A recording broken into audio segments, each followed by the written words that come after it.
بسم الله الرحمن الرحيم. نحمده ونصلي ونسلم على رسوله الكريم. أما بعد فأعوذ بالله من الشيطان الرجيم. بسم الله الرحمن الرحيم. وننزل من القرآن ما هو شفاء ورحمة للمؤمنين. صدق اللہ العظیم. ہر چیز کا ایک دل ہوتا ہے، ارشاد نبوی ہے، ہر چیز کا ایک دل ہوتا ہے. قرآن کا دل سورہ یاسین ہے. نبی علیہ الصلوۃ والسلام نے ایک جگہ اور ارشاد فرمایا کہ میں چاہتا ہوں کہ میرے ہر امتی کو سورہ یاسین یاد ہو. لیکن آج ہم سورہ یاسین کے بارے میں بات کریں گے. سورہ یاسین لا علاج مریضوں کے لیے بھی استعمال کی جاتی ہے کہ لا علاج مریض ہوں جس سے ڈاکٹر عاجز آ گئے ہوں تو ان کے سامنے سورہ یاسین کی تلاوت 24 گھنٹے لگائی جائے. اگر مریض خود پڑھ سکتا ہو تو بہتر ہے، نہیں تو مستقل اس کے سامنے سورہ یاسین کی تلاوت لگائی جائے. دوسرا فائدہ یہ ہے کہ میاں بیوی کے آپس کی محبت ہو. بیوی چاہتی ہے کہ میاں محبت کرے، میاں چاہتا ہے کہ بیوی محبت کرے، تو سورہ یاسین صبح اور شام ایک دفعہ پڑھ کر میٹھی چیز پہ دم کریں یا پانی پہ دم کریں.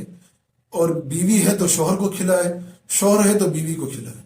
اگر کھلا نہیں سکتے تو دعا کریں. اور صبح اور سورہ یاسین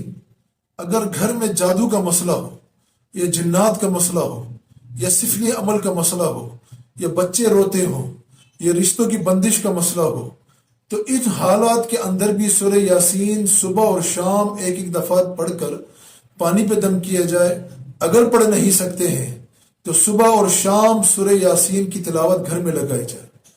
انشاءاللہ اللہ کی ذات پہ مکمل یقین ہے کہ ان سارے فوائد سے اللہ سماج سے حاصل کروا دیں گے انشاءاللہ. جزاک اللہ فی الدار. السلام علیکم ورحمۃ اللہ. أعوذ بالله من الشيطان الرجيم.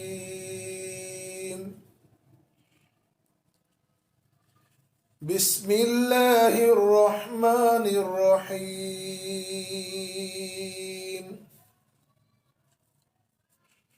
ياسين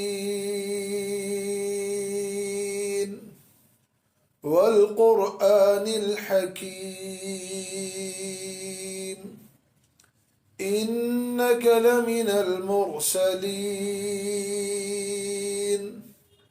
على صراط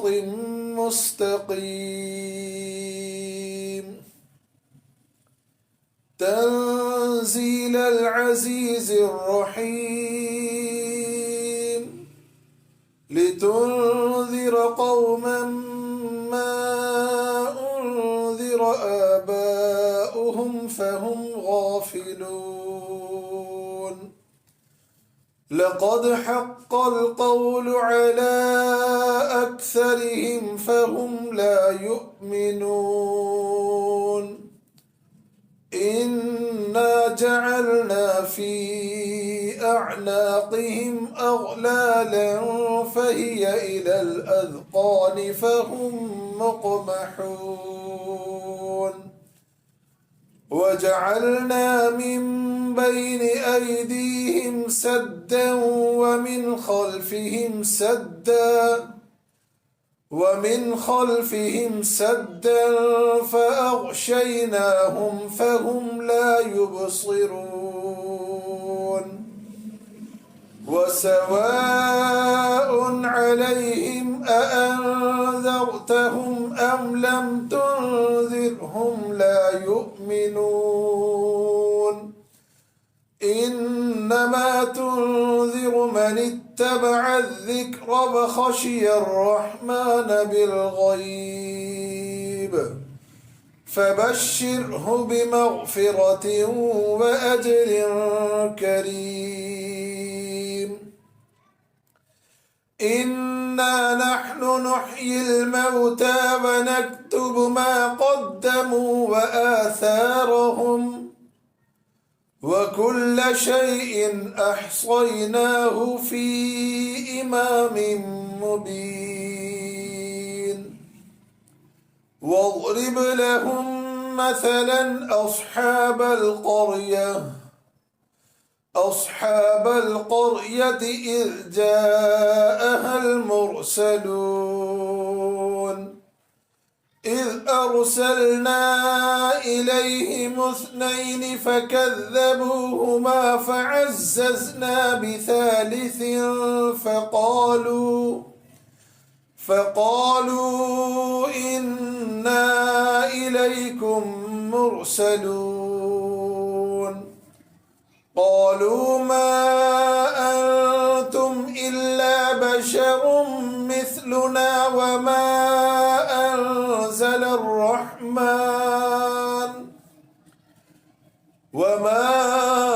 أنزل الرحمن من شيء إن أنتم إلا تكذبون قالوا ربنا يعلم إنا إليكم لمرسلون وما علينا إلا البلاغ المبين قالوا إنا تطيرنا بكم لئن لم تنتهوا لنرجمنكم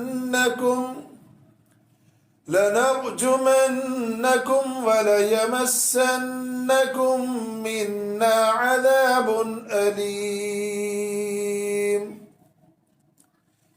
قالوا طائركم معكم أئن ذكرتم بل أنتم قوم مسرفون وجاء من أقصى المدينة رجل يسعى قال يا قوم اتبعوا المرسلين اتبعوا من لا يسألكم أجرا وهم مهتدون وما لي لا أعبد الذي فطرني وإليه ترجعون أأتخذ من دونه آلهة إن يردني الرحمن بضر لا تغن عني شفاعتهم شيئا ولا ينقذون إني إذا لفي ضلال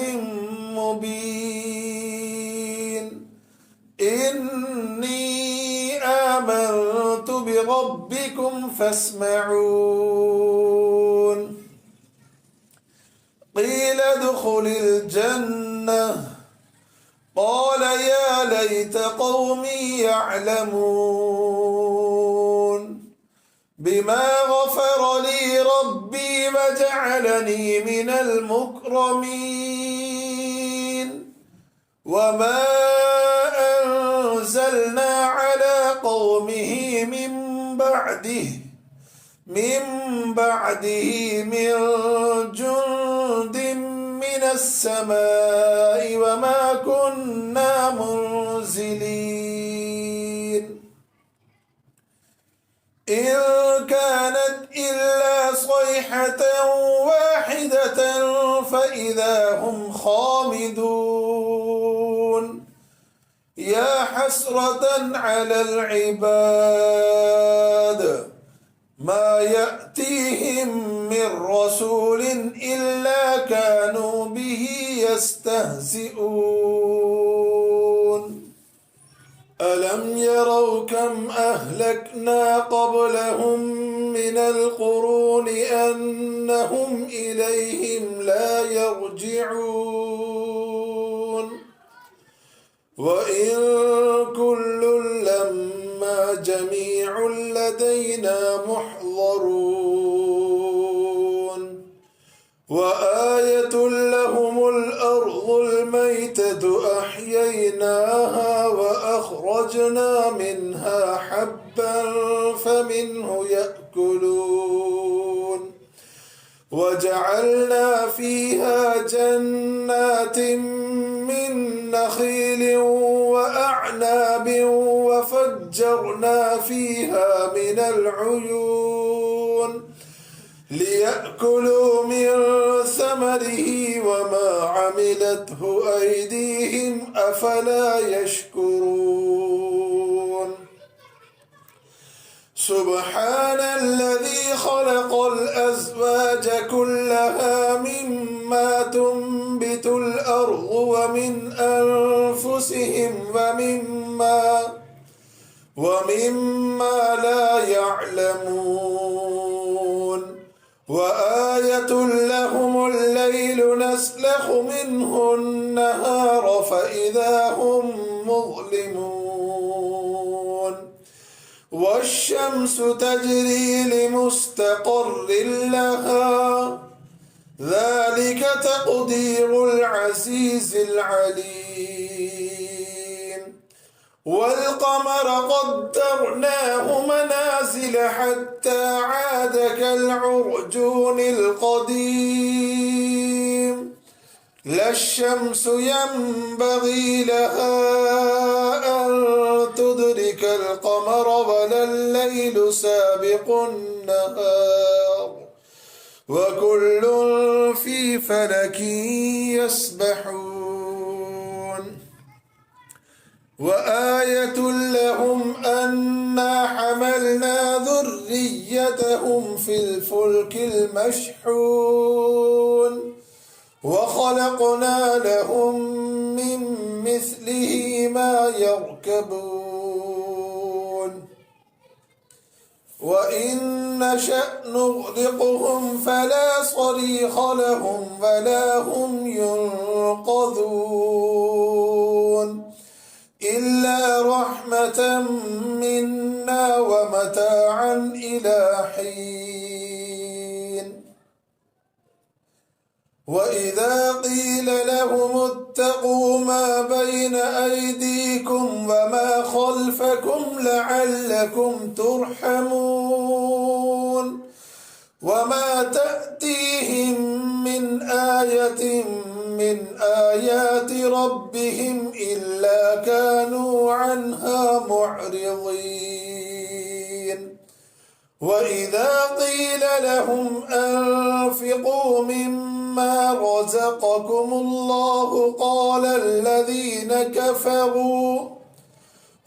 الذين كفروا للذين آمنوا أنطعم من لو يشاء الله أطعمه إن أنتم إلا في ضلال مبين ويقولون متى هذا الوعد إن كنتم صادقين ما ينظرون إلا صيحة واحدة تأخذهم وهم يخصمون فلا يستطيعون توصية ولا إلى أهلهم يرجعون ونفخ في الصور فإذا هم من الأجداث إلى ربهم ينسلون قالوا يا ويلنا من بعثنا من مرقدنا هذا ما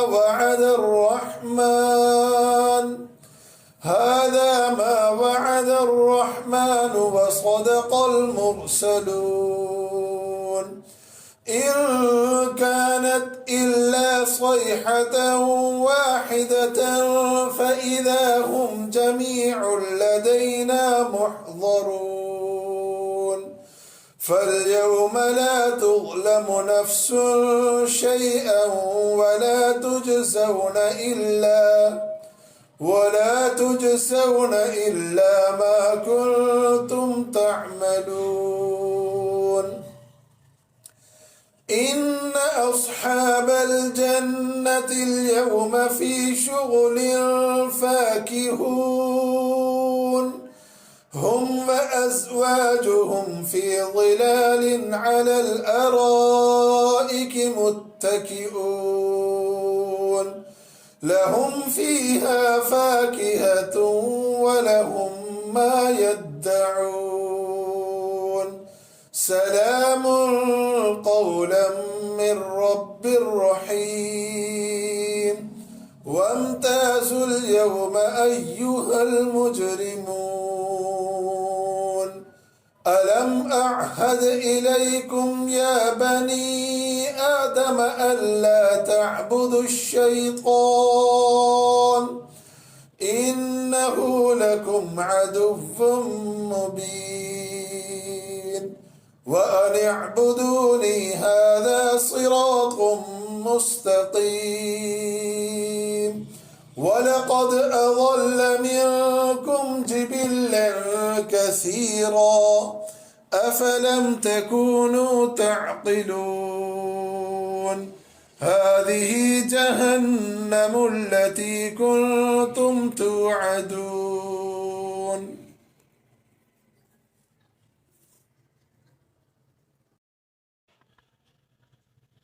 اصلوها اليوم بما كنتم تكفرون اليوم نختم على أفواههم وتكلمنا أيديهم وتشهد أرجلهم بما كانوا يكسبون ولو نشاء لطمسنا على أعينهم فاستبقوا الصراط فأنى يبصرون ولو نشاء لمسخناهم على مكانتهم فما استطاعوا مضيا ولا يرجعون ومن نعمره ننكسه في الخلق أفلا يعقلون وما علمناه الشعر وما ينبغي له إن هو إلا ذكر وقرآن مبين لينذر من كان حيا ويحق القول على الكافرين أولم يروا أنا خلقنا لهم مما عملت أيدينا أنعاما فهم لها مالكون وذللناها لهم فمنها ركوبهم ومنها يأكلون